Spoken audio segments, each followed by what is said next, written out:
Сегодняшнего занятия, да, подстава. Два направления. Первое направление – это, можно сказать, не совсем так, чтобы подло и умышленно, да, это вот необязательность. А второе направление – это подло и умышленно. Да. Необязательность выглядит как?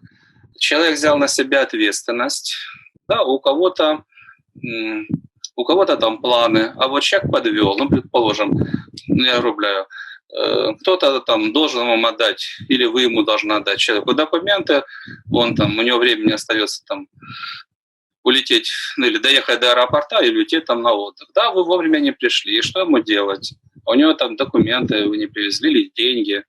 А вы, это я не успел. А я думал, у тебя самолет позже. Да, вот примерно как это выглядит.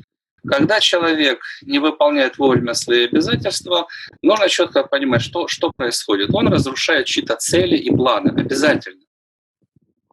То есть на вас надеются, ну там силы, вы сказали, да, силы там какие-то автоматически заводятся.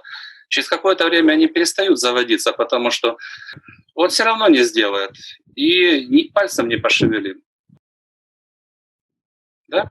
Если вы обязательный человек, у вас классная репутация, сказано, сделано, с вами приятно иметь дело, вы можете играть в команде. Да, каковы последствия человека необязательного? А в какой команде он интересен?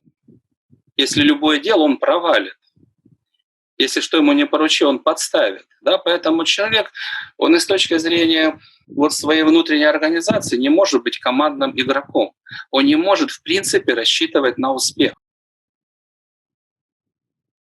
Да, потому что успех — это должна быть командная игра. Неважно, там в футболе, в бизнесе, там может быть один капитан, но он все равно создает классную команду профессионалов и надежных людей. А если человек не обязательный, он везде лишний. Да? Поэтому он опускается на ту ступеньку, где его необязательность не является критичной. Там есть достаточно жесткий контроль и какие-то другие механизмы, которые не позволяют ему безнаказанно схалтурил, что-то не сделал, и при этом, да, все сходит с рук. Да, и с другой стороны, конечно, карма тоже выставляет ограничения. Да, человек, может быть, он умный, талантливый, способный, говорит, ну, вы с ним наплачетесь.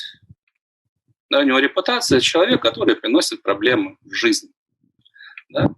Причины, почему он так поступает, они могут быть самые различные. Ну, первый — расчет и управление временем.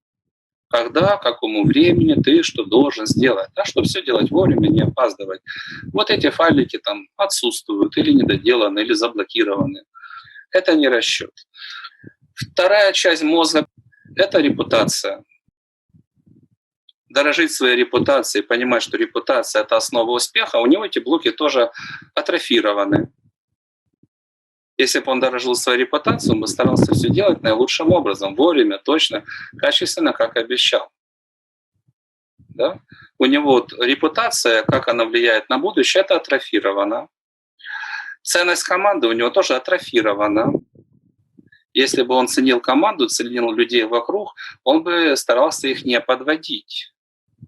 Да, он бы старался, наоборот, сформировать к себе доброе отношение. Если люди дороги, ты не можешь создавать им проблемы, ты решаешь проблемы. Да, чтобы этот человек был надежен, чтобы он держал свое слово. Да, бизнесмен держит свое слово. Деловой человек держит свое слово. Все остальные слабенькие, безответственные, не очень умные, не заботящиеся о том, какая у них репутация, которых не волнует, их уважают или проклинают. Это люди, которые они не выстроены. Да, у многих вместо этого я обиделся или какие-то эмоции вместо головы. Да, пятая точка управляет вместо головы. А тогда всегда возникают проблемы. Поэтому одно направление — это необязательность, с чем нужно прощаться. Второе направление — это подлость. Когда человек целенаправленно запускает какую-то игру, да, создает какую-то ситуацию, чтобы кто-либо от этого очень сильно пострадал под различными соусами. Следующий блок вопросов. То есть если первое — это типа головопятство со взломом, да, как там Ильф и Петров, по-моему, говорят, то второе — это уже относится к категории подлость в чистом виде. То есть человек принял решение, что зло оправдано, да, что можно в нарушении любых законов, духовных, там, социальных, да, вместо честности, да, открытости, справедливости, что была любая мерзость, если тебе хочется или ты считаешь, это оправдано. Да, поэтому все остальное можно отправлять далеко в сад. Значит, по основным мотивам, да, или способам, как эта подлость работает, по крайней мере, несколько основных. Первое – это устранение конкурентов.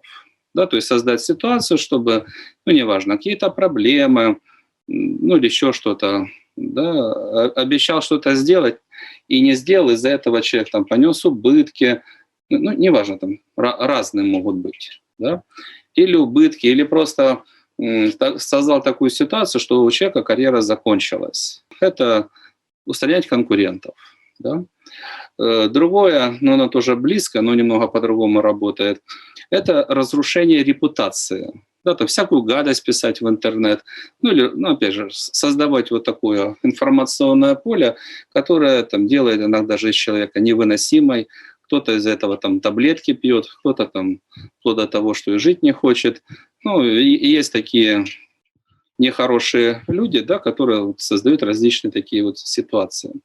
Или шантаж, да, специально ввести в ситуацию, сформировать, опять же, какой-то компромат и дальше вынуждать человека что-то делать. Что их ожидает? Понятно, что карма по голове не погладит. Люди, если есть возможность, они мстят. Но если нет возможности, они потом мстят, или через ТМ мстят, или карма за них наказывает. То есть такие люди заслуживают, ады для предателей, да, или там для каждого нарушения духовных законов есть свой вид наказаний, да, опять же, самых разных. Поэтому в конечном итоге это ведет к блокировке успеха. В ряде конкретных случаев человек, кто может получить такое вот кратковременное преимущество, оно может быть кратковременное, там, год, 5, 10, там, воплощение, но нужно же не забывать, да, если тебя не достала судья правосудия в этой жизни, да, то от кармы все равно человек не уйдет. Надеюсь, у всех есть уважение к духовным законам. Да? Бог поругаем не бывает в конечном итоге.